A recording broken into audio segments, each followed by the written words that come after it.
Student, in this video we are going to discuss class 8 Hindi reader subject, Hindi subject. Okay, so your chapter number 6, the name is पूस की रात।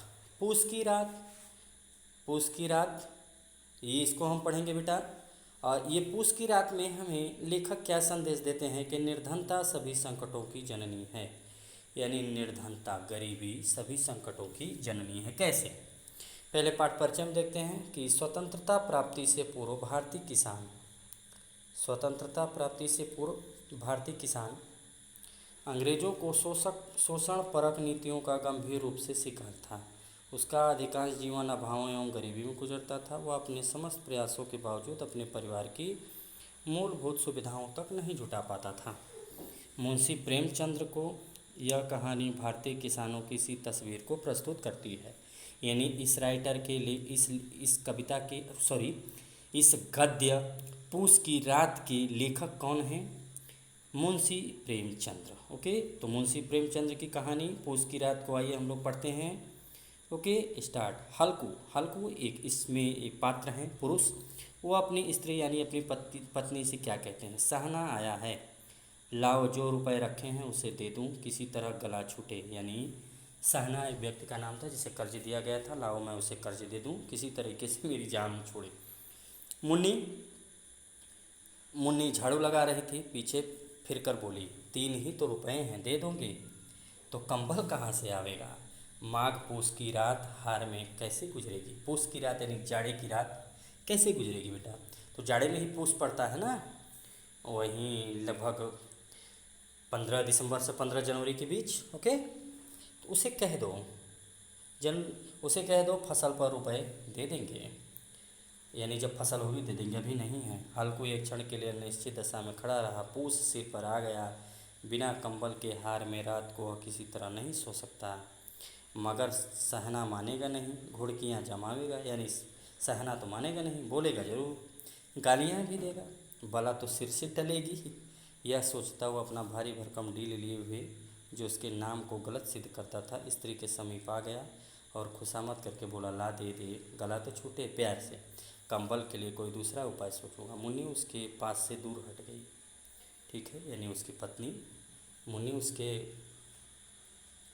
पास से दूर हट गई। अब देखिए, दूर हट गई, क्या बोली? आंखें तैरते यानी आंखें दिखाते हुए, कर चुके दूसरा उपाय, जरा सुनो। कौन सा उपाय करेंगे?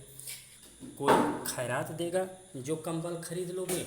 ना जाने कितनी बाकी हैं, ना जाने कितने बाकी हैं जो किसी तरह चुकने में ही नहीं आती। मैं कहती हूँ तुम क्यों नहीं खेती छोड़ देते? मर मर कर काम करो, उपज हो तो बाकी दे दो। चलो छुट्टी हुई, बाकी चुकाने के लिए ही तो हमारा जन्म हुआ है।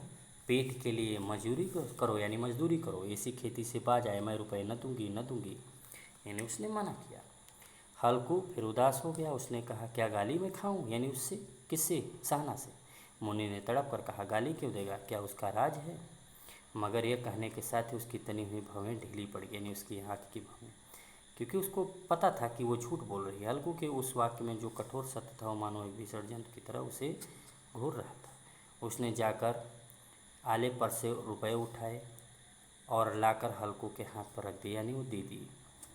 उसके बाद क्या बोली कि फिर बोली, तुम छोड़ दो अब से खेती, मजदूरी में सुख से एक रोटी खाने को तो मिलेगी, किसी की धौंस तो न रहेगी।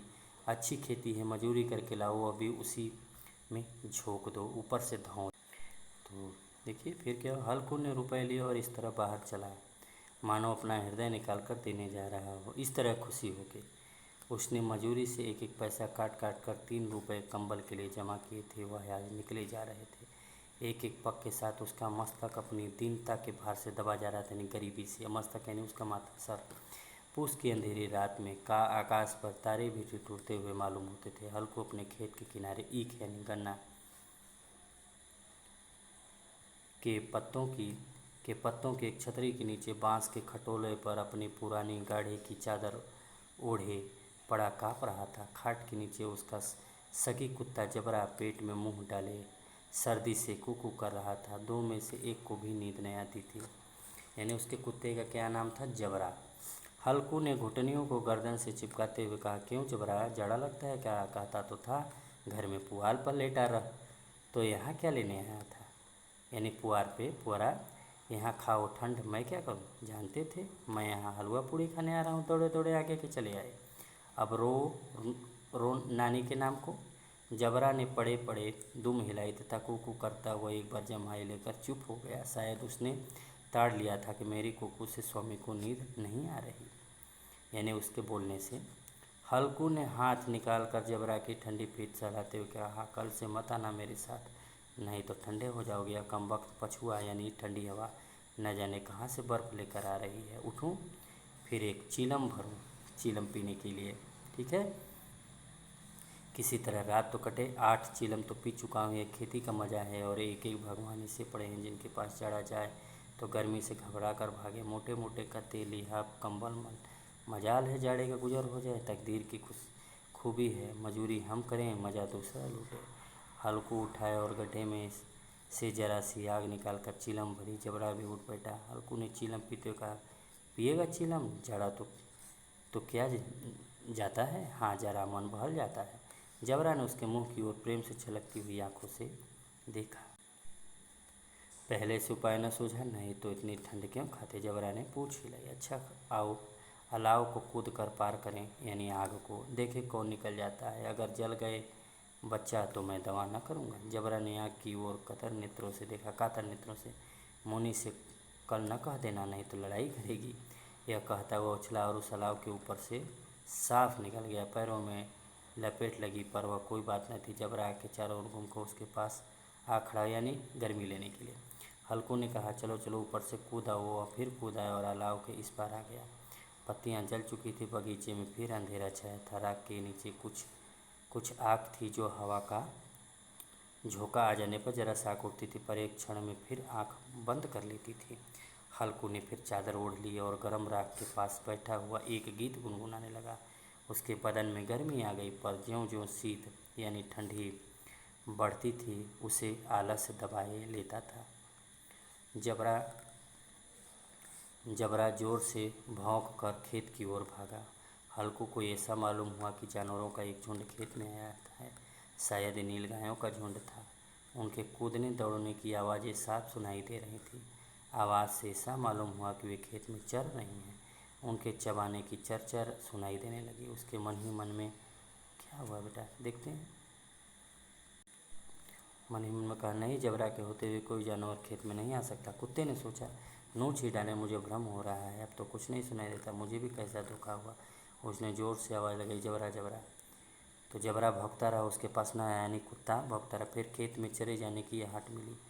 अब वह अपने को धोखा न दे सका। उसे अपनी जगह से हिलना जहर लग रहा था। कैसे ददाया हुआ बैठा था। इन जाड़े पाले में खेत जाना, जानवरों के पीछे दौड़ना असूझ जान पड़ता, मतलब ठंडी में इस समय जाना कैसा लगता है। वह अपनी जगह से न हिला। उसने ज़ोर से आवाज़ हिलाई, लिहो लिहो लिहो।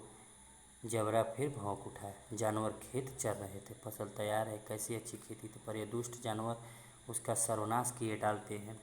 यानी खेतों में उसके जानवर घुस आए थे, लेकिन उसका मन नहीं कर रहा था उठने का। हल्कू पक्का इरादा करके उठाए और 2-3 कदम चला। पर एकाएक हवा का ऐसे ठंडा चुभने वाला बिच्छू के डंक सा झोंका लगा कि वह फिर बूझते हुए अलाव के पास आ बैठा और राख को कुरेद कर अपनी ठंडी देह को गरमाने लगा। मतलब उठा तो उसको बहुत ज़्यादा ठंडी लगी, जिसकी वजह से फिर से बैठ गया। जबरा अपना गला फाड़े डालता था, यानी जबरा भौंक रहा था गायों के लिए। नीलगाय खेत का सफाया किए डालती थी और हल्कू गर्म राख के पास शांत बैठा था। अकर्मण्यता ने रस्सियों की भांति उसे चारों तरफ से जकड़ कर रखा था। इसी राख के पास ज़मीन पर वह चादर ओढ़कर सो गया। सवेरे जब उसकी नींद खुली तब चारों तरफ धूप फैल गई थी। मुन्नी कह रही थी, क्या यहाँ सोते रहोगे? तुम यहाँ आकर रम गए और उधर सारा खेत चौपट हो गया। हल्कू उठा और बोला, क्या तू खेत से होकर आ रही? मुन्नी बोली, हाँ, सारे खेत का सत्यानाश हो गया। भला ऐसे भी कोई सोता है? तुम्हारे यहाँ मड़ैया डालने से क्या लाभ हुआ? मतलब वहाँ खेत के पास मड़ैया डाला था, बस उसका लाभ कुछ नहीं हुआ है और सारे खेत चर गए। हल्कू ने बहाना किया, मैं मरते मरते बजाय तुझे अपनी खेती की पड़ी, पेट में सा दर्द हुआ कि मैं ही जानता हूँ। यानी बहाना बनाया। दोनों फिर खेत पर आ गए। देखा सारा खेत रौदा पड़ा हुआ है और जबरा मड़ैया पर चीत लेटा है, मानो प्राण ही न हो। जबरा ऐसा वहाँ पे रोते हुए लेटा है। दोनों खेत की दशा देख रहे थे। मुन्नी के मुख पर उदासी छाई थी, पर हल्कू प्रसन्न था। मुन्नी ने चिंतित होकर कहा, अब मजूरी करके मालगुजारी भरनी पड़ेगी।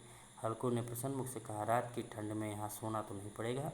मतलब वो रात की, पूस की रात की बात है बेटा, कि कुल मिला के इसमें पूस की रात आई कि इतनी भारी थी पूस की रात इस गरीबी में कि कंबल न रहने के कारण वह व्यक्ति उठ नहीं सका। हल्कू अपने प्राणों को बचाने के लिए सारा फसल चौपट हो गया। तो इसमें कहानी में ही बताई गई है कि निर्धनता के लिए। ओके, तो मुंशी प्रेमचंद्र की इस कविता पे आप लोगों ने बेटा देखा। तो हाँ देखिए बेटा, ये आपका पेज छूट गया था, तो इसके लिए थोड़ा सा फिर से देख लेते हैं कि जबरा ने कूकू करके अपनी सहमति प्रकट की और आगे के बगीचे की ओर चल दिया। बगीचे में धूप अंधेरा छाया हुआ था और उस अंधकार में निर्दयी पवन पत्तियों को कुचलता हुआ चला जाता था। वृक्षों से ओस की बूंद टप टप नीचे टपक रही थी। एकाएक ही झोंका मेहंदी के फूलों की खुशबू लिए हुए आया। हल्कू ने कहा, कैसी अच्छी महक है जबरा, तुम्हारी नाक में भी कुछ सुगंध आ रही है। जबरा को कहीं से एक हड्डी पड़ी मिल गई और उसे निचोड़ रहा था, यानी खा रहा था। हल्कू ने आग जमीन पर रख दी और पत्तियां बटोरने लगा। जरा सी देर में पत्तियों का एक ढेर लग गया। हाथ टूट जाते थे, नंगे पाँव गले जाते थे और वह पत्तियों का पहाड़ खड़ा कराते। इसी अलाव में ठंड को जलाकर भस्म कर देगा। थोड़ी देर में अलाव जल उठा। उसकी लौ ऊपर वाले वृक्ष की पत्तियों को छू छू कर भागने लगी। उस अस्थिर प्रकाश में बगीचे की विशाल वृक्ष से मालूम होते थे मानो उस अथाह अंधकार को वह अपने सिरों पर संभले हुए हैं। अंधकार के उस अनंत सागर में यह प्रकाश एक नौका के समान हिलता मचलता हुआ जान पड़ता था। हल्कू अलाव के सामने बैठा हुआ आग ताप रहा था। एक क्षण से उसने तोहर उतार कर बगल में दबा ली और दोनों पांव फैला दिए मानो ठंड को ललकार रहा हो, यानी आग तापने के लिए। तेरे जी में जो आए सो करे। ठंड की असीम शक्ति पर विजय पाकर वह विजय गर्व को हृदय में छिपा कर न रख सकता था, यानी उसे लगा कि ठंड तो मेरी चली गई। उसने जबरा से कहा, क्यों जबरा, आप तो ठंड नहीं लग रही है। जबरा ने कुकू करके मानो कहा, आप क्या ठंडी लगती रहेगी। हल्कू आज और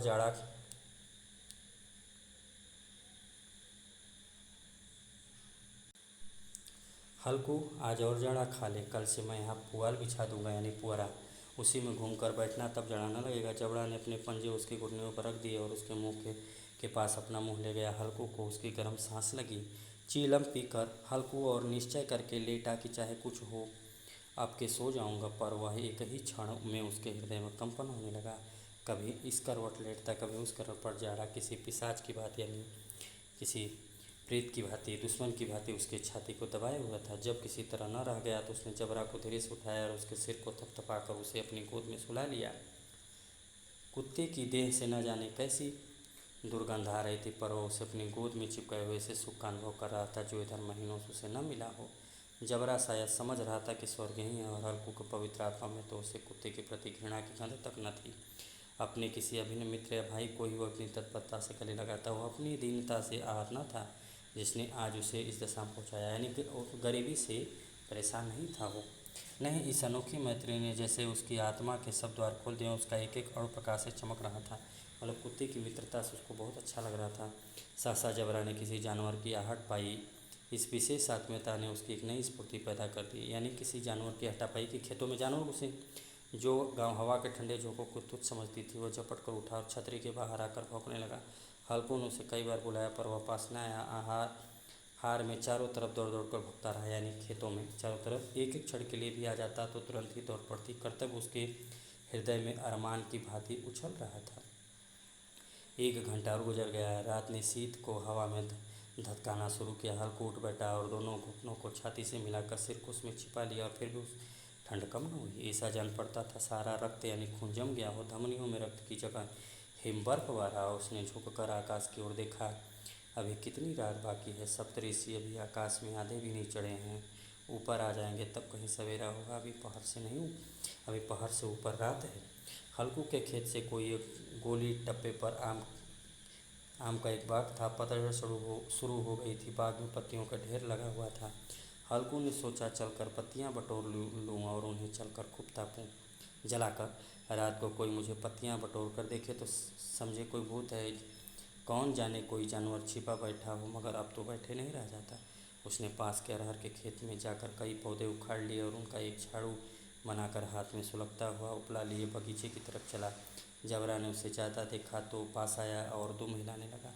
हल्कू ने कहा, अब तो नहीं रहा जाता जबरा, चलो बगीचे में पत्तियां बटोर कर ताते हो जाएंगे तो फिर आकर सोएंगे। अभी तो रात बहुत है, यानी ठंडी ख़त्म हो जाएगी तो फिर सोएंगे। तो बेटा इसमें मैंने यही बताया कि ये पेज हो चुका है ना, एक बार देख लीजिए। नहीं, जबरा के होते हुए कोई जानवर खेत में नहीं जा सकता, नोच ही डाले। तो ये देखा अंत में क्या हुआ था। मुंशी प्रेमचंद ने ये बताया था कि दोनों खेत की दशा देख रहे थे, खेत उनकी बर्बाद हो चुकी थी। और हल्कू ने प्रसन्न मुख से कहा कि रात में ठंड में यहीं तो सोना पड़ेगा। तो मुंशी प्रेमचंद की ही कहानी है, जबरा की और कुत्ते की, हल्कू की, मुन्नी की, और इस निर्धनता के बारे में बताया गया है कि और मित्रता के बारे में। तो ये कविता, ये कहानी बहुत अच्छी है बेटा, इसको आप लोग पढ़िएगा क्लियरली, ठीक है।